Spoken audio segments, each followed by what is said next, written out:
Welcome to today's video. The Halloween season is here, so I made a pure vampire deck. As it turns out, this deck is really strong against the different flavors of branded Despia. I have 3 replays winning against Adventure, Frightfur, and Buster Blader Despias. My next video will be on my own version of Buster Blader Despia and an update to my Nordic deck. Konami recently banned several cards from my Nordic deck since it was too powerful. If you find value in what I do, feel free to subscribe. Otherwise, I hope I earn it soon.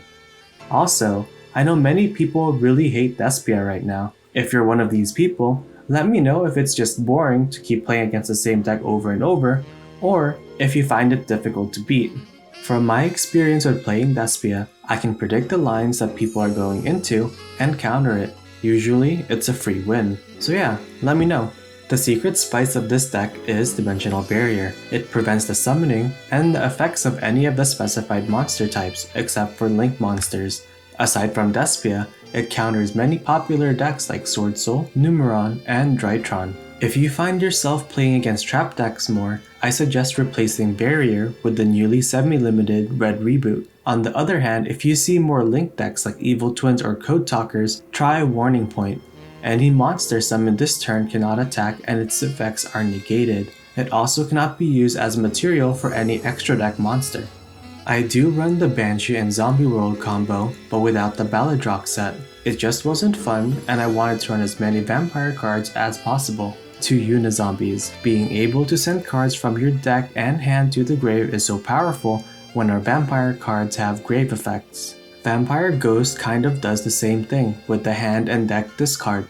However, Unizombie is a tuner that we can use to go into Baron, and Ash can only negate one of its 2 effects. Ghost adds a vampire card to your hand but can be fully stopped by Ash. In the grave, Vampire Ghost has a quick effect where you can normal summon a vampire monster. Our combos usually start with Familiar and Retainer in the grave. We can discard a vampire card and then special summon them to the field. For the cost of 500 life points, you can add a vampire monster with Familiar and a vampire spell trap with Retainer. Keep in mind that they get banished when they leave the field if summoned with this effect.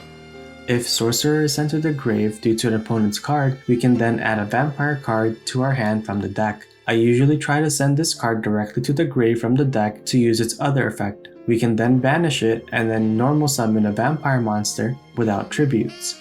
When Shadow Vampire is normal summoned, you can special summon a vampire monster from your deck. I like to special summon Grimson since it can protect our monsters from destruction. When Grimson destroys a monster at the end of the battle phase, you can summon it to the field. During either player's battle phase, when a monster declares an attack, you can special summon Fraulein. If your zombie monster battles another monster, you can pay up to 3,000 life points and your monster will gain the same amount in attack and defense. When Viod is normal summoned, we can summon 2 monsters from our opponent's grave to our field. Then we can use them for our XZs and Link plays. Once per turn, when a monster activates an effect, you can negate it if there's another monster with the same name in the grave. This means you can negate any monster hand trap like Ash, Maxi, and Effect Veiler.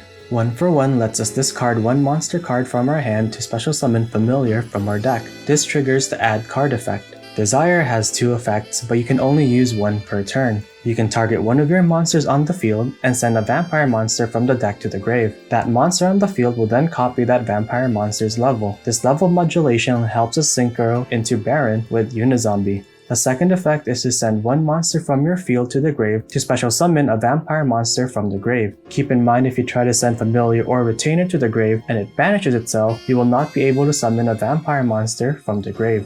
Domain lets us do an additional normal summon of a vampire monster this turn. You will still get this effect even if you send this card to the grave for one of your vampire effects. You also gain life points equal to the damage done by your vampires. Awakening can special summon a vampire monster from your deck, but it gets destroyed at the end of the turn.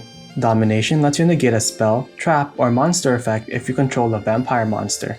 For our extra deck, we have the usual 3 Super Poly targets. 1 Baron, Sheridan, and Vampire Zombie can both be XZ summoned using our opponent's monsters that we have control of. The cards that let us do this are Crimson, Viode, Monster Reborn, Sheridan, Vampire Zombie, Geonator Transverser, Dark, and Fascinator. You can detach one material from Sheridan to send one of our opponent's cards to the grave. While on the field, if an opponent's monster is destroyed by battle or is sent to the grave, we can detach one material from this and special summon it to our field. You can detach one material from Zombie Vampire to send the top 4 cards of both decks to the grave. Then you can special summon one monster that was discarded. One Zeus, one Almirage, only used to send a normal summon familiar to the grave. Sucker lets us tribute one of our opponent's zombie monsters when needed. It can also special summon one of our opponent's monsters from the grave to their field, but that monster now becomes a zombie. We also draw a card whenever a zombie monster is special summoned from the grave. One Verte, one Transverser, one Dark, one Unicorn. And finally, we have one Fascinator. When Link summoned, we can special summon one of our opponent's monsters from the grave to our field. Then we can tribute any vampire monster to take control of one of their monsters until the end of the turn. This means if we use both of Fascinator's effects, we can then use those monsters to exi summon Sheridan or Zombie Vampire. So what did you think of this deck? I think this deck is really fun but will need to be tested more. I hope you enjoyed the following Despia beatdowns, and as always, thanks for watching.